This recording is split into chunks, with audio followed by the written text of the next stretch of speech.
दिवसाच्या सुरुवातीशी बरोबर एका रेस्टॉरंटमध्ये एक रिटायर्ड सैनिक बसलेला असतो आणि जो अ, हवाई दलामध्ये काम करायचा, एअरफोर्समध्ये काम करायचा आणि तो त्याच्या फॅमिलीबरोबर जेवायला त्या ठिकाणी बसला होता आणि अचानक एक मनुष्य त्या ठिकाणी आला आणि त्याची स्वतःची ओळख करून दिली आणि त्याला विचारलं, मला ओळखलं की नाही? आणि ह्या सैनिकाला एवढं काही आठवलं नाही आणि तो त्यांना म्हणाला की क्षमा करा, मी तुम्हाला ओळखलं नाही.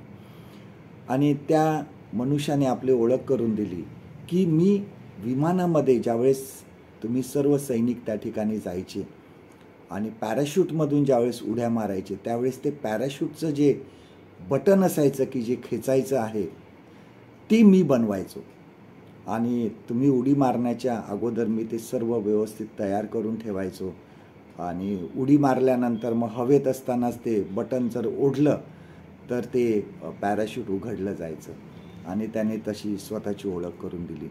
आणि तो गेल्यानंतर त्या सैनिकाला खूप आश्चर्य वाटलं आणि तो नवल करत राहिला की इतकी महत्त्वाची गोष्ट ती आहे आणि हा माणूस ती करत होता, परंतु आम्ही ते लहान काम समजून आम्ही त्या मनुष्याकडे लक्ष दिलं नाही.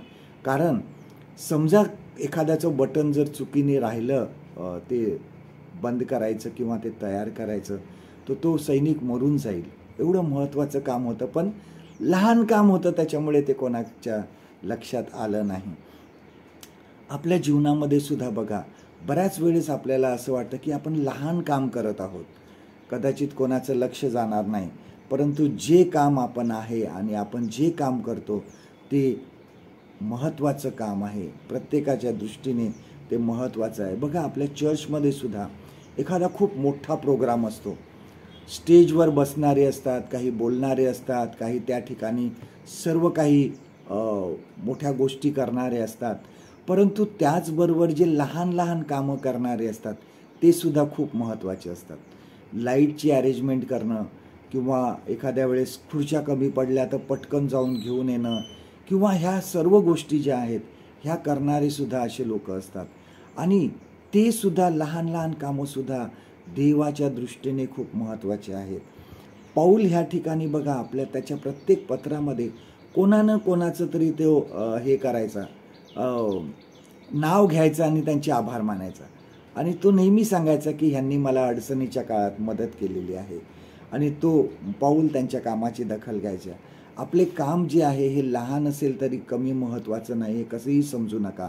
प्रत्येक कामाची देवाकडे नोंद असते. प्रत्येक काम हे देवाच्या दृष्टीने मोठं आहे, त्याच्या राज्याच्या वाढीसाठी उपयोगाचे आहे. तुमची प्रामाणिक सेवा देवाच्या कधीही नजरेआड होणार नाही. आजचं देवाचं वचन आपल्यासाठी हे आहे, कैसेकरास पत्राचा 3 अध्याय 23 वचन, कॉलोसियन्स चॅप्टर 3 and verse 23. आणि जे काही तुम्ही करता ते मनुष्यासाठी म्हणून नका तर प्रभूसाठी म्हणून जीवे भावे करा. परमेश्वर करो आजचा दिवस तुमचा आशीर्वादित करो.